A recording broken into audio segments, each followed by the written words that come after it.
Ladies and gentlemen, please stand.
Good afternoon, everyone. Please be seated.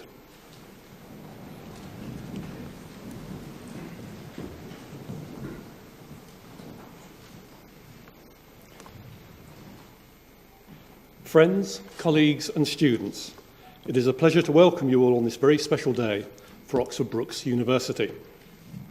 The inauguration of Dr Katherine Grainger as Chancellor is an important moment in the history of this great organisation.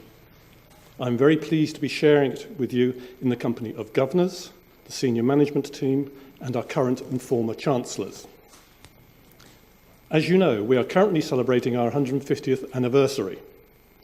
Oxford Brookes has grown from a small school of art operating from the basement of the Taylor Institute in the centre of Oxford to a leading global higher education institution with hundreds of thousands of successful alumni worldwide. The remarkable story of Oxford Brookes' evolution to its influential role today is largely thanks to the involvement of John Henry Brookes, who became principal of that School of Art in 1928. When he joined, he led a student population of 90, with just 2 full-time staff. Over the next 28 years, until his retirement in 1956, Brookes nurtured and developed a strong vision for the institution we see today, and that now bears his name. It was John Henry Brookes who led us to our home here in Headington, which he saw as the promised land. I'm sure he will be delighted to see the remarkable transformation that we have made to the Headington campus. And so it is right that this, our new landmark library and teaching building, has been named after him. Creating inspirational places in which students can flourish is a tribute to his passion for teaching, which we believe is important to honour and sustain. The qualities that make our university such a special place to study are a direct legacy of John Henry Brookes' character. He had an innate sense of fairness and a belief in the transformative power of education. His vision was to foster and develop well-rounded, confident, energetic people who would bring considerable benefits to the world in which they live and work. Today we offer our students excellent teaching, world-class facilities, and a wide range of opportunities for development. We support and encourage our students to develop their creativity, their entrepreneurialism, and their connections. They, in turn, seize these opportunities and go on to make a difference to the communities they serve. It is clear to me that Oxford Brookes is a vital part of Oxfordshire's continued success. Our staff, students, and alumni contribute to this great region in innumerable ways, using the skills they have developed during their time with us. To volunteer, to start their own businesses, and to take their place in Oxfordshire's skilled workforce. As you can tell, I'm very proud to be able to say that I am part of Oxford Brookes University. I hope that this short film which we're about to show will help to illustrate why.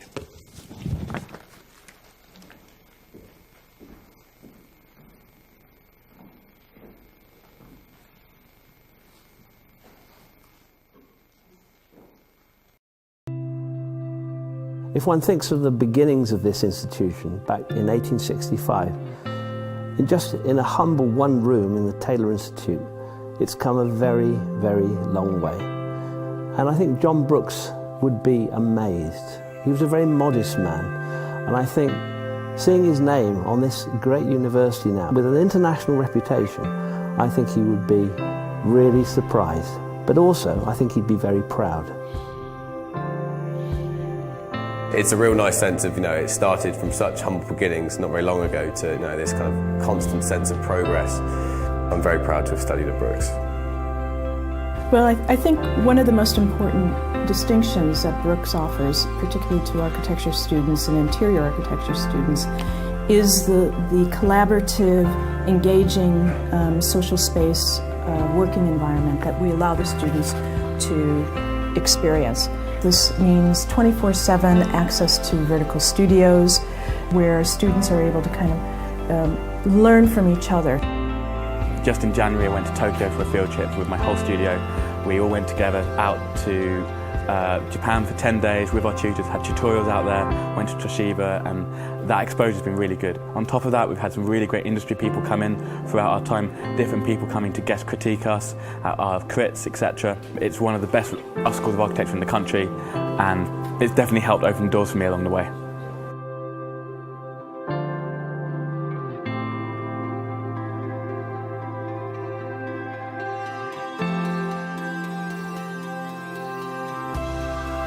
We've had a relationship with the Oxford Literary Festival for a good number of years now, and our students and staff get involved in various sessions. The students often get involved in the volunteer army, as we call it, and in that they get to host and help out with massive writers in many ways. The Oxford Literary Festival being one of the biggest literary festivals in the country. Our students actually use their experience of working at things like the festival for a work placement credit on their English or drama degrees. There's a work placement module where they can do a certain number of hours of work and reflect on that practice within the discipline and get credit for it integrally as part of their English degree. And some of our students have used the Oxford Literary Festival to that end. All of our health and social work programmes contain a very large percentage of practice. For many of those programmes, the students in fact are out in practice for about 50% of their time. And that practice will be in local hospitals, it will be in social services, it'll be in community teams. It is essential that they have a really good practice experience when they're on our programme, so that they can really understand the context of which their degree is set, and how then they're going to work and support people once they graduate.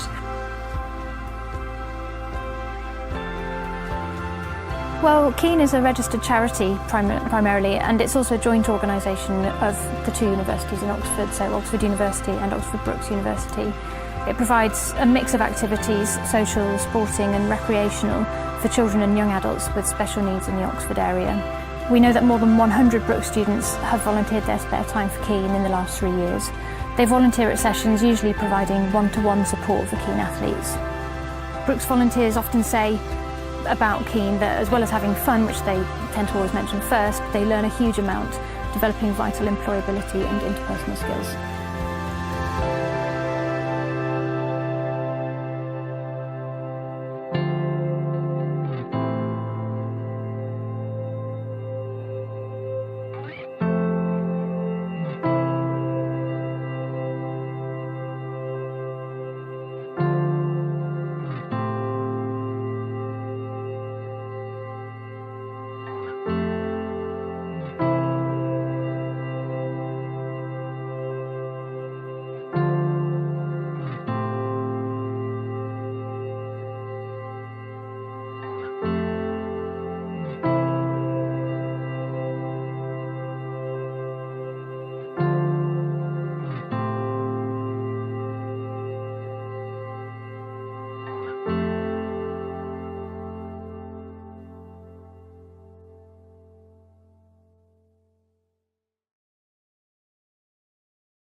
That film provides a powerful snapshot of some of the reasons why I am proud to be the Vice-Chancellor of Oxford Brookes University. I believe it also speaks to why we have such an illustrious history of Chancellors here at Brookes.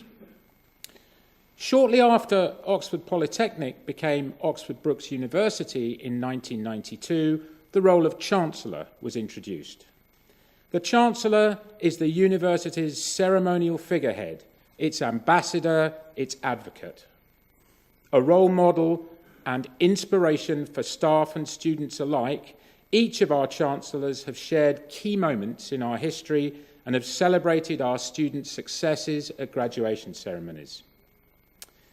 The role of Chancellor at Oxford Brookes is a 7-year term of office, a significant commitment for anyone, let alone Helena, John, Shami and Katherine, whose profile and roles mean that they already have considerable demands on their time. I would like to take this opportunity to thank them for their commitment to this role and, in the case of Helena and John, for their continued interest in and support of Oxford Brookes long after their terms of office have come to an end. Baroness Helena Kennedy QC was inaugurated as Oxford Brookes University's first Chancellor in 1993.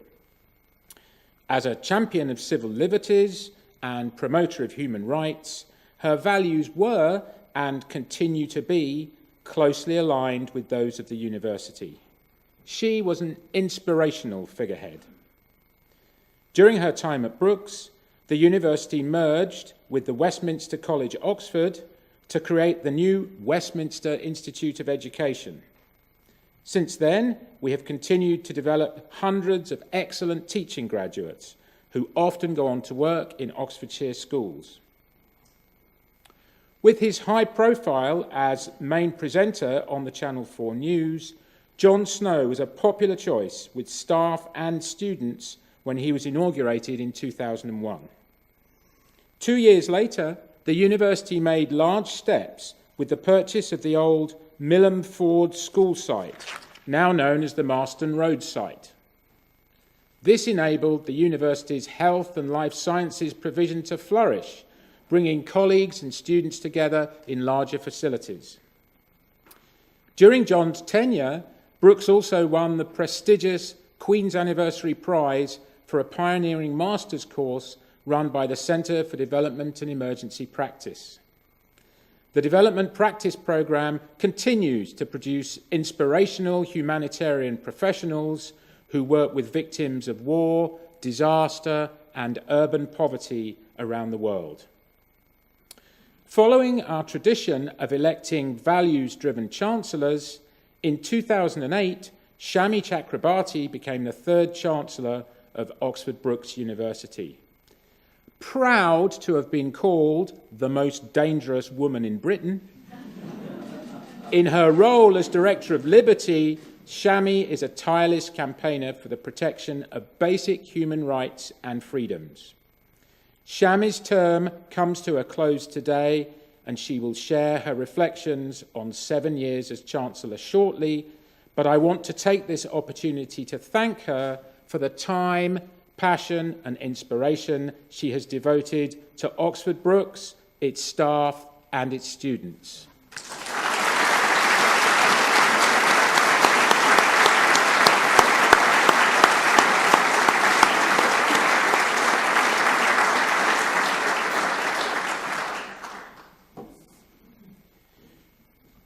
Now, Shami, please accept this gift as a sign of our gratitude and a reminder of your time at Oxford Brookes. The artwork has been created by our art and design alumnus, Matthew David Smith, who is here with us today.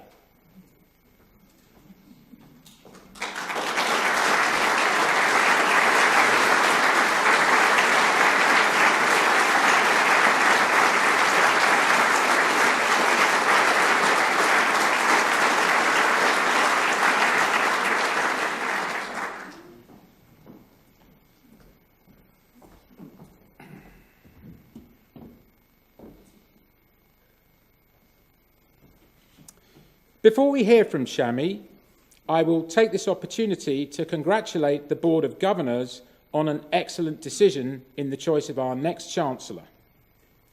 Dr Katherine Grainger is best known for her sporting achievements.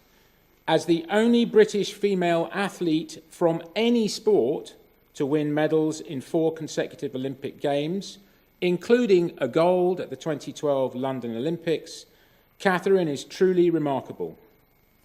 Only last weekend, Katherine broke a further record, becoming the first woman rower to win 8 times at the Head of the River race in London.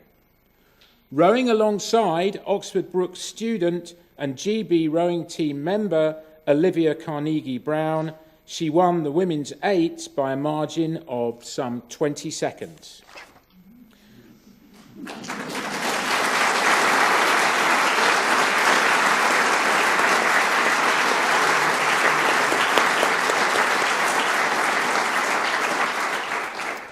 These incredible achievements are testament to Katherine's drive, hard work and determination, and serve as an inspiration to our students, our staff and the country as a whole.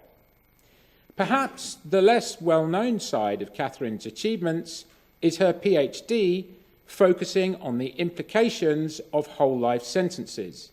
This follows our long tradition of electing chancellors who display generosity of spirit in respecting both humanity and people. Katherine is generous with her time, and already she has close links with Oxford Brookes through our Social Entrepreneur Awards. She has shared her personal experiences with our students, which I know has been inspiring as they look to fulfil their own dreams. Quite simply, Katherine is the embodiment of Oxford Brookes' values, and I am very much looking forward to working with her over the coming years as we begin the next 150 years of the university's history.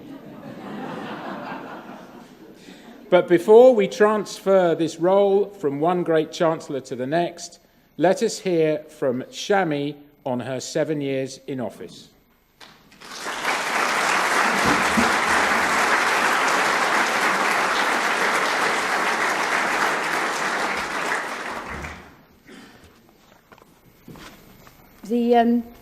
Thank you, Alistair. I feel very privileged to say that I have been the Chancellor of Oxford Brookes, and I have no doubt that I will continue to watch with pride as this great university continues to thrive in the future.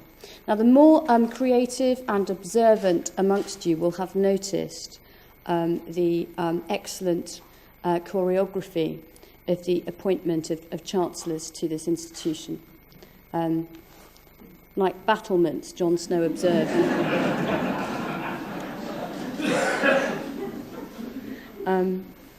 So you see, the tradition is not just one of values; it's a long and a short tradition as well. And the even more observant of you will have noticed or guessed that I am currently standing on a soapbox. All sorts of interesting things happen back here. I have to tell you that it has been one of the greatest honours of life to have been asked, let alone to have served for 7 years as Chancellor of Oxford Brookes. Katherine Grainger, who's clearly sort of swaggering a little too much already, whispered to me a few moments ago, your speech isn't going to take 7 years, is it, Joan? It isn't, hopefully not even 7 minutes. But what I want to say first of all is what an honour to have followed Helena and John. You will understand that for me in particular, someone who admired Helena's work all my adult life, someone who looked to Helena when I was just dreaming about trying to become a lawyer and perhaps trying to do human rights work. The idea that I could ever attempt to fill those large shoes was really quite a daunting privilege. And then, of course, John too, of course, has large shoes, but also an incredibly long gown. And so austerity notwithstanding, the gown, we had to just abandon any kind of hem alteration because it up and down, it wasn't going to work. It had to be a whole new gown. But of course, if the tradition continues, we can just keep alternating between the long and the short gown. But more seriously, this role has given me the opportunity, time and again, to share my passionate belief in the importance of higher education for as many people as possible. Higher education transformed my life. I am so committed to the John Henry Brookes legacy, and I don't buy all the current elitist messages that you sometimes hear about there's too much university for too many people. No. I would like to see more and more people have the wonderful opportunity that I had and that Oxford Brookes students have, not to exist in an ivory tower, but to learn and thrive in an environment that isn't just about the classroom, but is so connected to the wider community. And there couldn't be a better example of that than Oxford Brookes University. So I suppose I had a very, very heavy heart with the advent of tuition fees, and I still do. My generation did not have to pay tuition fees.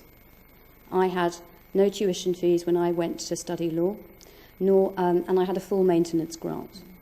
And that, I have to be clear with you, that change was not something that I feel very happy about, but nonetheless, it has been wonderful to see Oxford Brookes going from strength to strength, even in that challenging environment, and doing its utmost to make sure that participation is broadened and the door isn't closed because of this new political climate.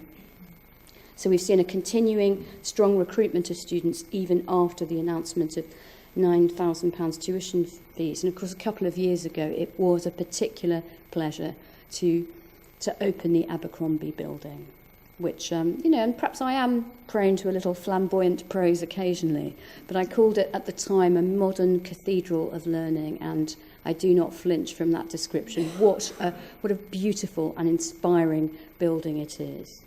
And then, of course, I had the great privilege of attending the announcement of the university's 150th anniversary and the Live Friday event in the Ashmolean. And over 5,500 visitors enjoyed the Wisdom, Wonders and Widgets event, which showcased and really opened up to the wider community some of the world-class research that goes on here. And so that was the past. And of course I was the future once. And now, as if to prove that Charles Darwin was right,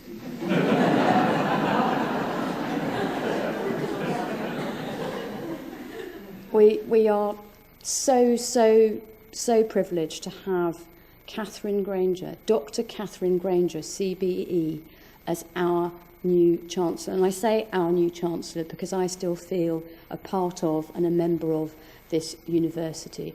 Who could be a better fit, I ask you? In a little while, we will have a little moment where I pass on this gold medal.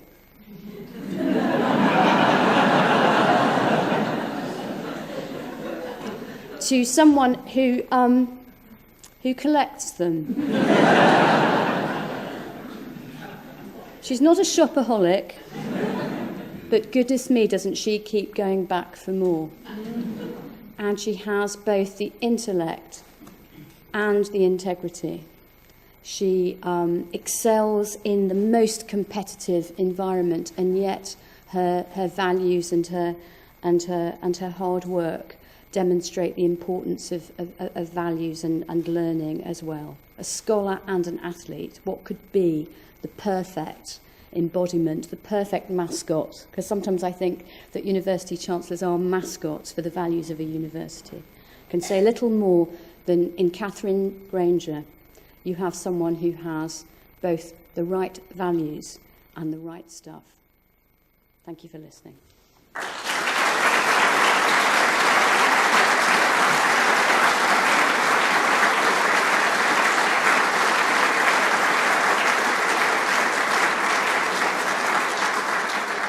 Katherine, I know that you're going to find as much pleasure in this role as I have, and that staff and students are completely delighted at the appointment, as this short film shows.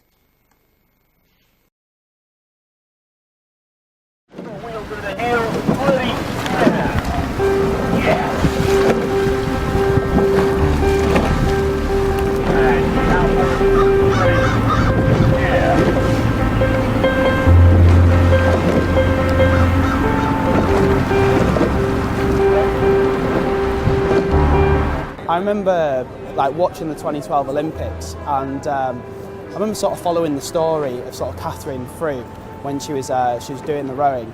She was doing a PhD at the time as well. She was studying, and I was thinking, this lady sat here, she's won a gold medal, and she's also doing a PhD as well. So yeah, so for her to be actually inaugurated as our Chancellor, it's brilliant. It'll really inspire me to go on and hopefully do well in my career and in my degree here at Brookes. I was really excited to find out about Katherine's own academic interests, because I'm a professor of criminal history, and to find out that she was really interested in homicide and sentencing of homicidal offenders, and also the sort of relationship between sentencing and mental health issues was really interesting to me and to my colleagues, because that's closely related to a lot of the stuff we teach. So I think we might be asking Katherine to give us a bit of a hand on some of that and give us some of her valuable knowledge and expertise on those modules.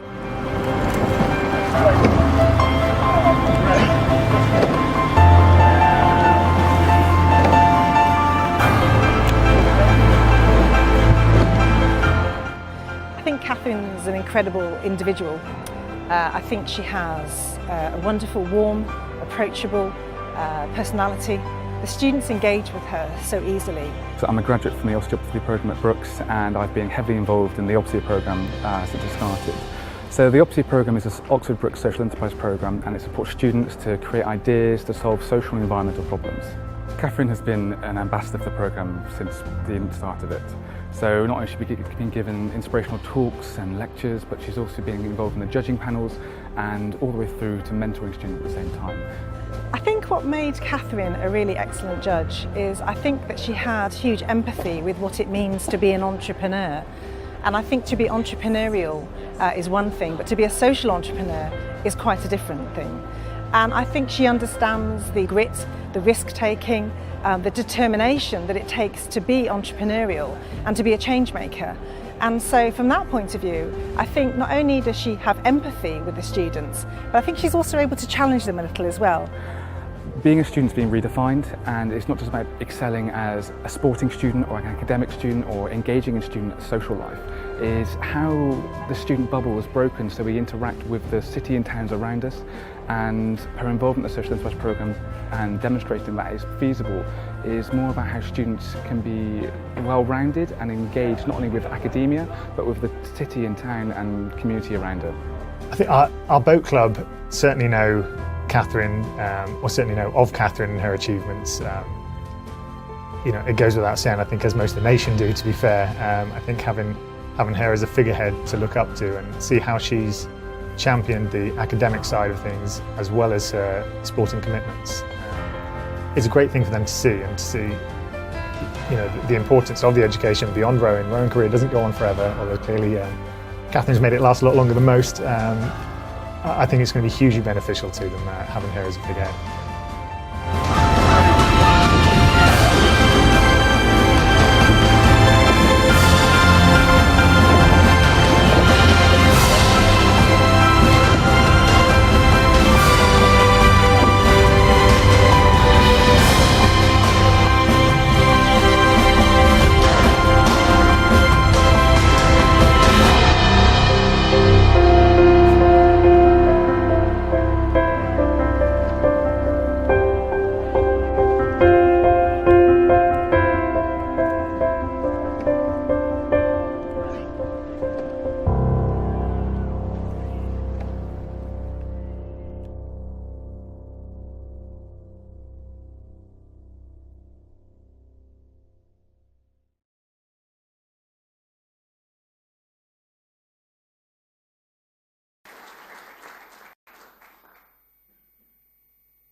And now for the formal bit. I'm delighted now to have the honour of inaugurating Dr Katherine Grainger as the university's next Chancellor. And this really is the formal bit. The Articles of Government of Oxford Brookes University grant to the Board of Governors responsibility for the determination of the educational character and mission of the university and oversight of its activities. In full accordance with the powers granted to it, and after, of course, due and careful consideration, I'm able to declare that the Board of Governors resolved to appoint Dr Katherine Grainger CBE as Chancellor of the University with all the rights and privileges attached to that office. For the avoidance of doubt, there aren't any. And I think it's now time to exchange medals.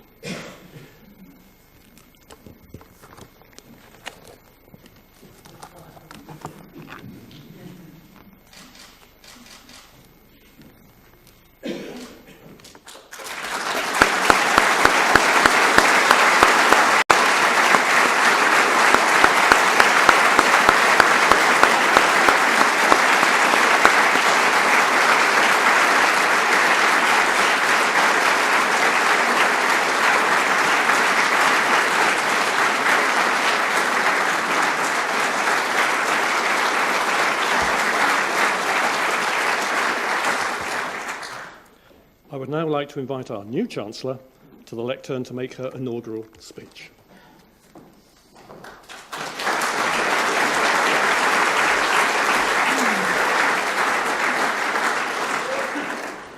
Thank you very much. No going back now. I'm shameless. They offered me a gold medal, and I don't know what I would have said if they said it was a silver one.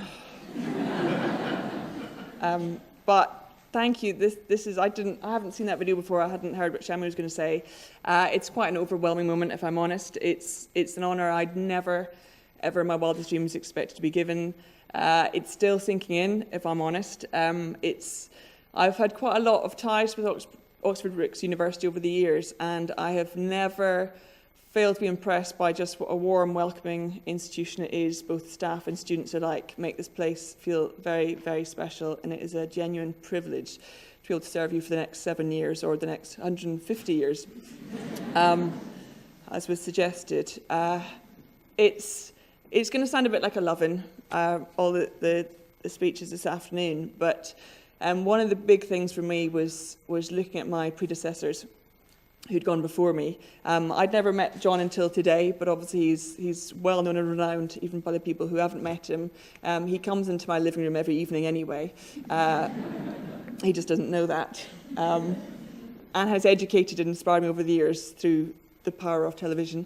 Helena has more of an influence than she probably knows in my career. I went to study law at Edinburgh University.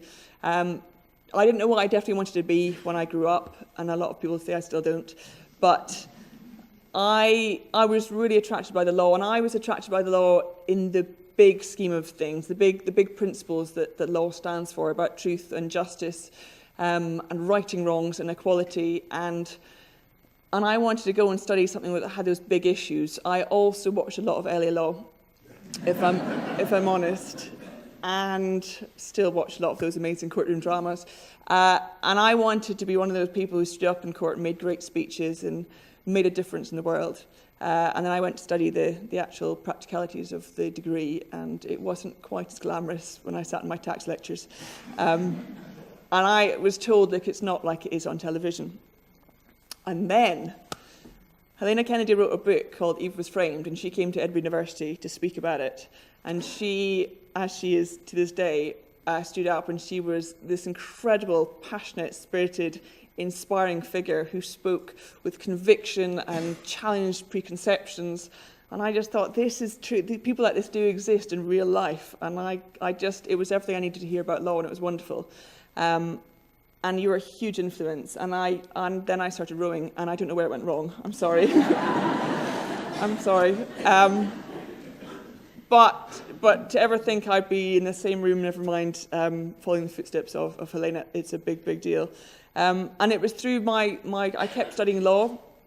In fact, I've still got the book. Sorry, I was just going back. Helena, I obviously bought the book, and in the front of it, she wrote, "Dear Catherine, the law needs good women. Good luck." which is great, which I still believe in, and you are the inspiration for that, and I sit in a boat. But I kept studying law through my rowing career as well. I went on to do my master's and my PhD, and it was through my PhD that I met Shami. Well, I almost met Shami. I was studying, my PhD subject was on whole life sentencing, and it was encompassing the issue of when people do the biggest crimes against humanity and against society, can there be any room for forgiveness, and should there be any room for rehabilitation and consideration of offenders, and should we take away hope from any individuals, irrelevant of what they've done? And I tried to speak to Shami about it, because I thought, of all people in the country, there's someone who speaks her mind. She's one of the most dangerous people in the country, as we know, and in her absolutely inspiring in her own way as well, and speaks so strongly on those issues and has such great convictions on the issues of human rights. So I tried to contact her through various different manners and means, and I couldn't get through to her. I realised she's one of the busiest people on the planet, and was actually chatting to Jon Snow on the Channel 4 News anyway. So that's why I couldn't get through. And then I met her just after I finished my PhD, bizarrely at the National Portrait Gallery. We got introduced there at a function, and we got introduced by the then director, who then said, "Oh, Shami, you must meet Katherine. She's just finished this PhD on, you know, it's got human rights, criminal law, everything you'd love." And she said, "You should have asked me. Why didn't you come and talk to me?" I said, I tried. And we struck up a friendship there and then, but it was something I never expected to do when I got the call from Shami about the Chancellorship. I thought she was wanting to talk about the Chancellorship that she was doing, not the one that was coming up, the mantle she was going to pass on. I suppose I was shocked, and I was very, very surprised initially. I probably did all the things that you shouldn't do. I thought about the reasons I couldn't do it. I thought I wasn't the right age for it. I wasn't the right experience. I'd just committed to go back to the Rio Olympics. It wasn't a great time for me. And I just thought, well, don't you have to be someone very political, or at least a member of the royal family, or someone? And she just gave me this very wise words instead: "Stop being a girl about this. And take it on, and it'll be a decision you will never, ever regret. It's one of the best decisions I've ever made in my life. So I'm going to talk to you in 7 years' time, whether or not you're right." I already had associations with Dr Brookes. As was said in the video, I've done some work with the Social Entrepreneur Awards. But I still felt, was I the right person? You know, ultimately, I guess from my point of view, I sit in a boat. I go backwards. I wear lycra. But I'd always felt welcomed here. And when I came and did the Dragon's Den Awards for the Social Entrepreneur Awards, I was one of the dragons. So now I'm a lycra-wearing dragon, and now I sound even more unlike a Chancellor. And the great thing when I did the Social Entrepreneur Awards was how strong the ethics and morals and principles and values of this university hold true.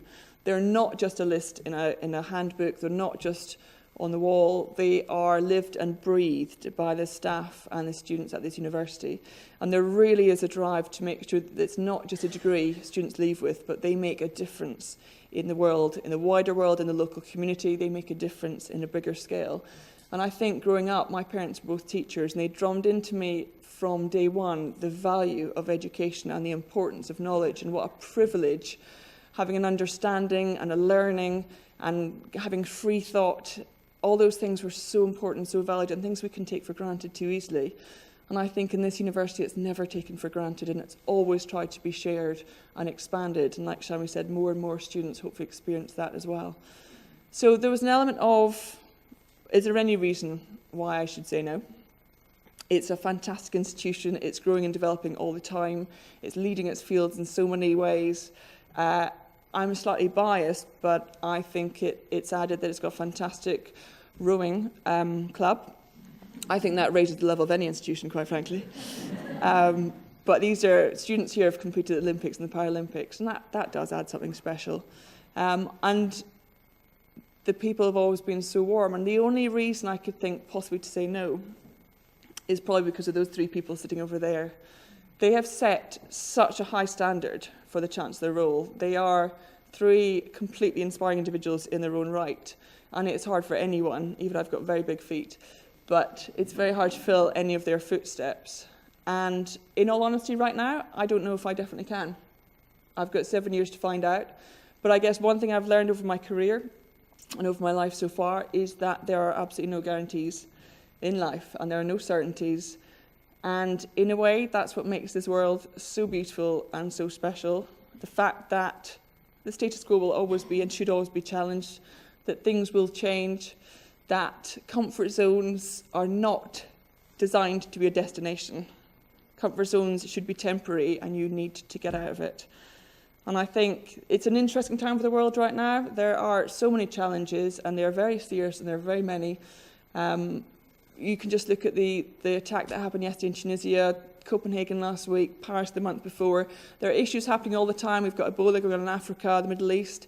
There are so many issues the whole time that it's very easy to get scared and the world feel an insecure, unsure, unclear place. And yet, this is the same world. Well, for example, in our country just last week, we raised £1 billion over the last 30 years for comic relief to do good around the world. And people on this planet sent a tiny little satellite, 6 billion kilometres to a comet to find out if they could find the origins of water and possibly life. And they found the Higgs boson particle, which lasts for apparently a trillionth of a second. I can't even get my head around that. Because human nature and human spirit will always challenge and always test and always want to find and discover and learn more.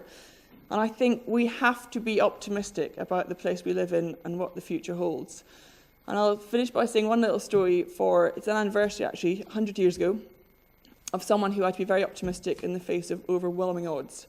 And that was in 1915, Ernest Shackleton, the big polar explorer. He didn't just have a bad day, he had a bad 2 years. He set out for his final mission to try and conquer Antarctica on his ship, the Endurance. And a few months in, the ship got lodged in ice and stayed there for 9 or 10 months while they waited for the ice to melt. The ice didn't melt, instead the ice crushed the ship. The 27 members of his team and himself had to get off the ship, get into little lifeboats, spent ages trying to get to a little island, found the island uninhabited, then had to patch everything up after a few months, went to another island, they ended up on the wrong side of the island, they had to cross mountains to get to any inhabitation, and then Ernest Shackleton turned around and went back to get the rest of the people from his crew. All 28 survived after 2 years of living on ice and eating penguins, apparently. Not the chocolate biscuits, by the way. And one of the big things he has studied for to this day is his leadership skills. Despite his mission being seen as a failed mission, because he never made it to Antarctica, everyone survived, and he's seen as a real leader in how he did things, because he always held on to optimism, and his definition was optimism is moral courage. Optimism is moral courage. And I urge all of you to be optimistic and to be morally courageous. You have to believe that you do make a difference and you will make a difference, and the difference you make is important. It's testing times for everyone, but it's also very, very exciting times ahead for each and every one of us. And all I can say for students and for staff and everyone alike, take part, have an opinion, then challenge your own opinion. Think, be a maker, be a doer, be a creator, be whatever it is, but do something. Don't just sit back and criticise, because that is far too easy and beneath each and every one of you here. There is so much to do out there in the world. Take a little part and do it. I wasn't sure about this role. I have grabbed it hopefully with both hands. If I can in any way live up to any of those three amazing people sitting over there, I've done a good job, and I look forward to the next 7 years or 150 years of seeing what difference I can make, and I hope that between us we can all make a little bit of history. Thank you.